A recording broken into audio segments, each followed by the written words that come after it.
안녕하세요. 오늘도 신나게 즐겁게 재미나게 과학 공부 시작해 볼까요? 저는 박지혜 선생님입니다.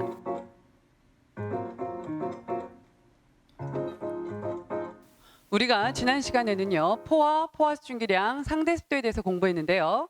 복습하고 시작합니다. 첫 번째, 어떤 기온에서 일정한 양의 공기가 수증기를 최대로 포함한 상태? 네, 포화 상태고요. 포화 상태에서 공기 1kg 안에 들어가 있는 수증기량을 그람수로 나타낸 것은 5글자. 그렇죠? 포화 수증기량이고요. 일반적으로 포화 수증기량은요. 기온하고 어땠나요?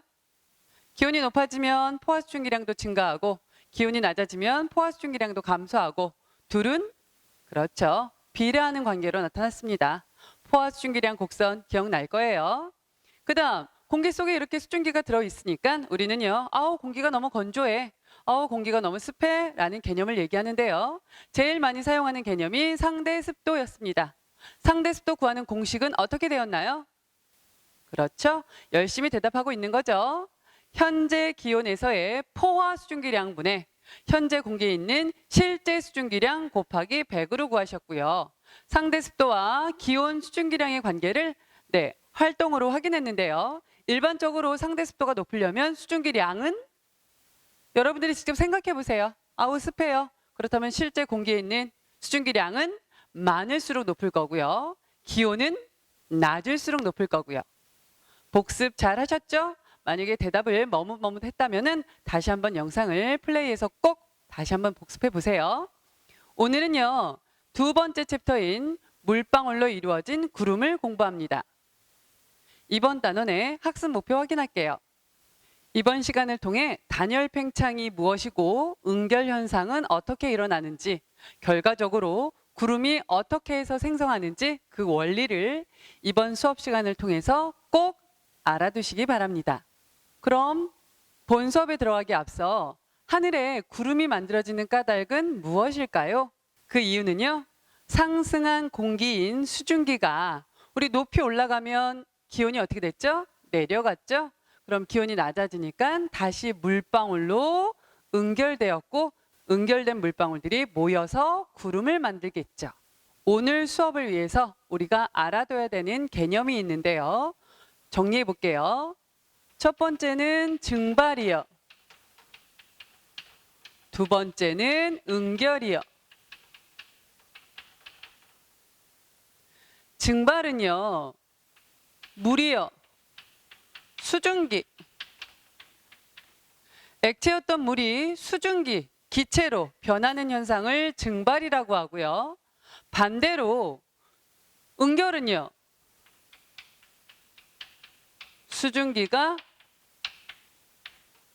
물로 다시 변하는 것을 응결이라고 합니다.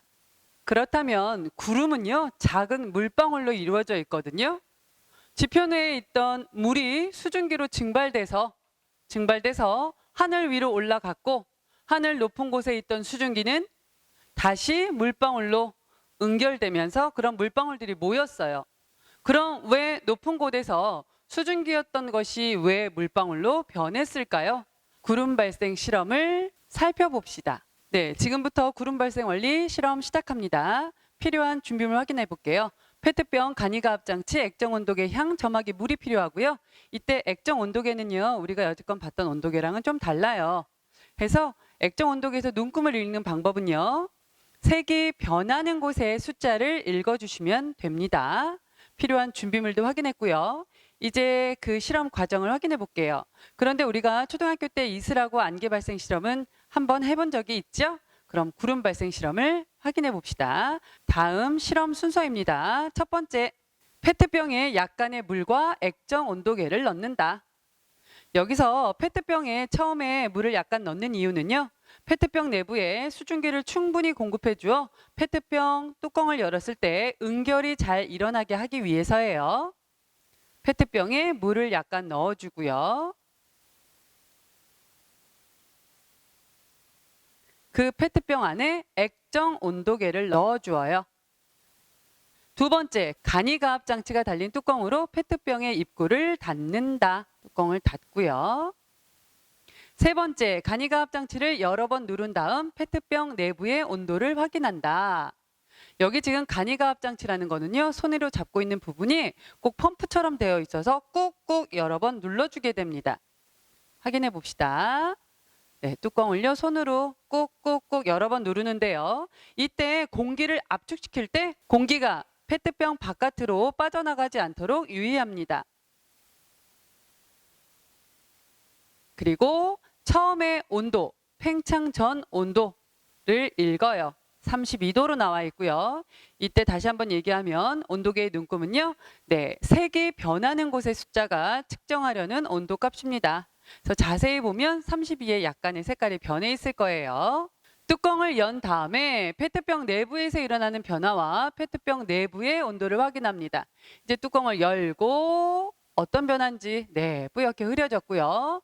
그리고 난 다음에 팽창하고 난 다음에 온도를 읽어보니까 30도로 확인할 수 있었습니다. 이번에는요, 페트병에 향 연기를 조금 넣은 다음에 간이가압 장치를 여러 번 누르고 뚜껑을 열었을 때 페트병 내부에서 일어나는 변화를 확인합니다. 향에 불을 붙이고요. 향 연기를 페트병 내부에 넣어주고요. 어느 정도 시간을 두고요. 간이가압 장치가 달린 뚜껑을 닫아서, 네, 간이가압 장치 펌프 여러 번 꾹꾹꾹 누른 다음에 뚜껑을 열었습니다. 그랬더니 페트병 안은 더 뿌옇게 흐려졌고요. 그때 온도 한번 체크해 봅시다. 결과, 간이가압 장치를 누를 때 처음의 온도는 32도였고요. 그리고 난 다음에 뚜껑을 열었더니 30도가 되었습니다. 그렇다면 여기서 내릴 수 있는 결론은요, 페트병의 뚜껑을 열면 공기가 빠져나와 페트병 내부에서 공기가 팽창하므로 페트병 내부의 온도는 낮아집니다. 이것을 우리는 단열 팽창이라고 불러요. 페트병의 뚜껑을 열면 공기가 당연히 나가겠죠. 그러면 페트병 안에는 지금 어떻게 될까요? 공기가 별로 없죠? 그러면 페트병 내부에서 공기가 팽창하게 돼요. 하면서 내부의 온도는 낮아졌습니다. 그러면 이때 어떤 주변하고요, 이 페트병 안에 있는 공기는요, 외부하고요, 열을 주거니 받거니 주고받지 않았죠. 열이 차단된 상태에서 부피가 팽창하게 됐죠. 해서 우리가 이것을 단열 팽창이라고 부릅니다. 온도가 낮아지게 되면 공기 중에 수증기가 물방울로 변하고요. 이 현상을 우리는 응결이라고 하여 페트병 내부는 흐려지겠죠. 그런데 두 개를 비교해 봤을 때 향 연기가 있을 때는요, 처음보다 더 뿌옇게 흐려졌습니다. 이때 향 연기가 응결을 도와주는 응결핵 역할을 하기 때문이죠. 이해하세요? 네, 여기까지 구름 발생 원리 실험을 영상으로 살펴봤고요. 간단히 정리합니다. 페트병 내부에 물을 조금 넣었던 이유는요, 네, 페트병 내부에 수증기를 충분히 공급해 주어 페트병 뚜껑을 열었을 때 응결이 잘 일어나게 하기 위해서 물을 조금 넣었고요. 그래서 물과 함께 액정 온도계를 넣고 간이가압 장치 뚜껑을 닫은 다음에, 그리고 난 다음에 간이가압 장치요, 압력을 가해줘요. 손으로 꾹꾹꾹 누르면 그 안에 압력을 가해줘서요, 공기는 바깥으로 새어나가지 않게 꾹꾹꾹 눌러줘요. 그리고 난 다음에 온도를 측정했더니 우리 실험 영상에서 32도였죠. 그리고 나서 뚜껑을 열어줍니다. 그럼 여러분이 한번 생각해 보세요. 그 안에 들어있는 수증기는요, 가만히 있을까요? 뚜껑을 열었으니까 일부분 날아갈까요? 일부분 빠져나가겠죠. 그럼 일부분 빠져나가면서 페트병 내부에는 기체 압력이 떨어지니까 기체들의 부피가 어떻게 될까요? 팽창합니다. 그러면서 나타나는 현상 중에 하나는 그때 온도를 측정했더니 30도래요. 그럼 아까 32도, 지금은 30도. 그러면 그렇죠. 부피가 막 팽창하면서 온도가 낮아졌죠. 그럼 여기서 혹시 가열을 했나요? 냉각을 했나요? 해서요, 주변과 어떠한 열도 외부와 주고받고 하지 않았어요. 단지 한 거라고는 팽창했죠. 부피가 팽창하면서 온도가 내려갔습니다. 온도가 내려갔고요. 그렇다면 온도가 내려갔으면 포화 수증기량도 감소하겠죠. 그러면 그 페트병 내부에 있던 수증기는 다시 물방울로 물로 바뀌겠죠. 물로 바뀌는 이 현상을 응결이라고 하고요. 이 온도를 우리는 이슬점이라고 합니다. 이해하셨나요? 그리고 이 실험 후에 다시 한번 두 번째 2차 실험은 뭔가 하면요. 향연기를 그 안에 넣어줘요. 과정은 똑같아요. 대신에 뚜껑을 닫기 전에 페트병 내부에 향연기를 넣어주고 뚜껑 닫아서 꽁꽁꽁 펌프질하고 그리고 난 다음에 다시 뚜껑을 열었을 때 한번 확인해 보는데요. 아까보다도 더 뿌옇게 흐려집니다. 그럼 이것으로 알 수 있는 사실은요. 우리가 여기에 넣어준, 여기에 첨가시켜준 향연기는 무슨 역할을 한다? 수증기가 응결할 때 물방울로 되어서 잘 합쳐지게 도와주는 역할을 하죠. 응결이 잘 일어나게 도와줍니다. 그래서 향연기와 같은 이런 아이들을 우리는 응결핵이라고 불러요. 그렇다면 공기 중에 작은 먼지나 뭐 이런 입자들은요. 결국에 우리 하늘 높이 구름을 만들 때 구름이 만드는 응결핵 역할을 해주겠죠. 이해되세요? 공기가 주변하고 열을 주고받지 않은 상태에서 부피가 팽창하는 현상, 이것을 우리는 단열 팽창이라 하고요. 공기가 주변과 열을 주고받지 않은 상태에서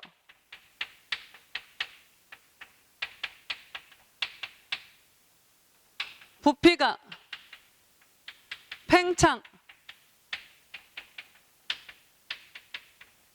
현상. 해서 잘 보세요. 공기가 열을 주변과 주고받지 않았대요. 열을 차단한 상태에서 부피가 팽창하는 현상을 우리는 단열 팽창이라고 불러요. 오늘 수업하는 데 있어서 중요한 키워드 중에 하나입니다. 단열 팽창. 열을 차단한 상태, 주거니 받거니 안 하는 상태에서 부피 팽창했습니다. 단열 팽창이고요. 이때 온도를 체크했더니 아까는 32도, 지금은 30도. 기온이 어떻게 되나요? 온도가 내려가요. 네. 온도가 내려갔어요. 그러면 온도가 내려가면 어떻게 될까요? 온도가 내려가면 포화 수증기가 감소하겠죠. 그럼 포화 수증기량이 감소하게 되니까 수증기는 다시 물방울로, 수증기가 다시 물방울로 뭐 됐을까요? 응결이 일어나겠죠. 그 응결은 뭘로 확인할 수 있었죠? 페트병 내부가 어떻게? 뿌옇게 흐려지더라. 네. 수증기가 물방울로 이렇게 변하는 거, 이 현상을 응결이라고 하는데요. 그건 우리가 뭘로 확인할 수 있었죠? 그렇죠. 페트병 내부가 뿌옇게 흐려졌습니다. 그럼 이때 뿌옇게 흐려지는 데 있어서 두 번째 실험에 보면 뭘 넣었었죠? 향연기를 넣어줬죠? 그랬더니 아까보다 더 뿌옇게 됐대요. 그렇다면 이때 향연기가 하는 역할은 뭘까요? 응결 핵의 역할을 합니다. 더 뿌옇게. 이해되셨나요? 짠! 그 다음 여기서요, 이런 과정 속에 단열 팽창합니다. 부피가 팽창한데 온도가 내려갑니다. 그 온도가 내려가니까 페트병 내부에 있던 수증기는 물방울로 응결합니다. 그 응결 결과 뿌옇게 흐려질 때 그때 이 온도를 우리는 뭐라고 부르는가 하면 이슬점이라고 불러요. 그래서 이슬점이란 응결이 시작되는 온도. 그럼 아까 페트병이 처음에 온도 체크했을 때 32도. 그리고 압력을 가하고 난 다음에 간이가압 장치로 눌러서 다음에 페트병 뚜껑을 열었죠. 그리고 났더니 온도가 30도. 그럼 아까보다 온도가 내려갔죠. 그러면서 그 안에 단열 팽창이 일어났죠. 그 결과 어떻게 됐나요? 페트병은 뿌옇게 흐려졌죠. 그 뿌옇게 흐려진 게 결국 뭐에 비유될 수 있는 거예요? 그게 구름인 거예요. 그러면 단열 팽창에서 뿌옇게 흐려졌죠. 구름이 생겼어요. 응결 현상이 일어났죠. 그 응결이 일어난 그 30도 내려간 온도를 이슬점이라고 합니다. 그리고 두 번째 실험에서 넣어준 향연기로 인해서 더 뿌옇게 흐려졌대요. 더 응결될 때 수증기가 물방울 됐을 때 걔네들이 이렇게 뭉쳐져요. 합쳐져요. 잘 도와주게 하는 아이, 잘 도와주게 만든 응결핵 역할을 누가 했다? 향연기가 하게 되었다. 응결핵.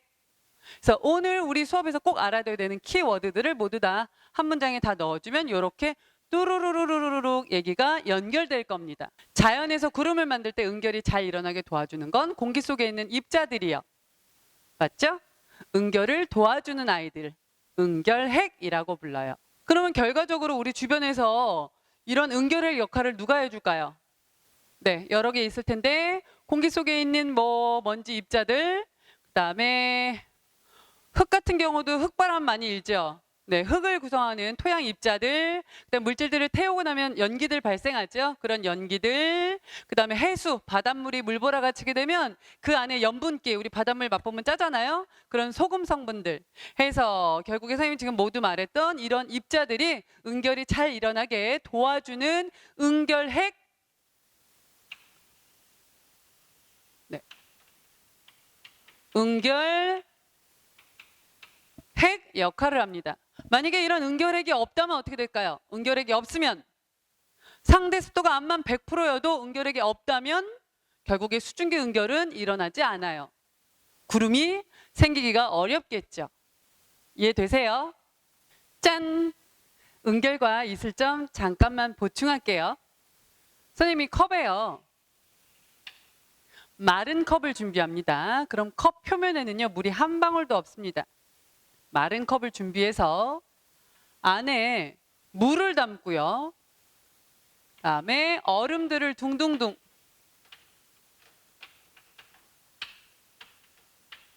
얼음들을 둥둥 띄우고요. 온도계를 꽂았어요. 어떤 일이 일어날까요? 이 물은 시원해지겠죠. 잠시 일어나는 현상은요. 선생님이 분명히 마른 컵을 준비했다고 했습니다. 컵 표면에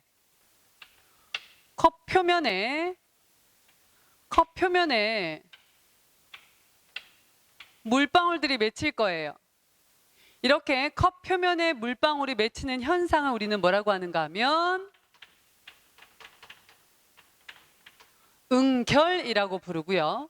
그 다음에 선생님이 여기 온도계를 꽂았던 이유는요. 온도를 체크하려고요. 이 컵 표면에 물방울들이 막 맺히기 시작할 때 온도를 딱 확인하면 온도는 분명히 내려가 있을 겁니다. 그때 온도를 우리는 뭐라고 부를까요? 이슬점이라고 불러요. 이해하세요? 해서 잘 생각해 보세요.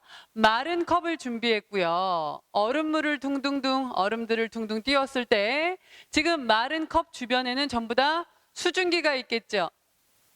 그랬는데 그 수증기가 있었는데 컵에 지금 누가 있나요? 얼음이 있죠? 그러면 이 얼음물의 기온이 내려가면서 차가워졌죠. 온도가 낮아졌죠. 온도계는 점점 낮아질 겁니다. 그 온도가 낮아지면서 수증기가 뭐로 됐나요? 물방울로 변했어요. 이것을 우리가 응결이라고 해요. 그리고 그때 낮아진 그 온도를 응결이 시작되는 온도, 이것을 우리는 이슬점이라고 부릅니다. 됐나요? 해서 오늘부터 만약에 혹시라도 간식을 먹을 때 햄버거를 간식으로 먹게 됐을 때 시원한 콜라를 한번 이렇게 쭉 먹으면서 콜라가 든 잔을 가만히 내비두고 햄버거를 먹다가 콜라 잔을 딱 잡을 때 콜라 들어있는 컵 표면에 물방울이 맺혔다? 응결! 꼭 기억하시고요. 만약에 그때 온도계가 있어서 온도를 측정했다면 이슬점 기억해 주세요. 이해되셨나요? 그래서 구름이 생기려면 우리는 응결 현상을 알으셔야 되고요. 그때 온도 이슬점 이해되셨나요?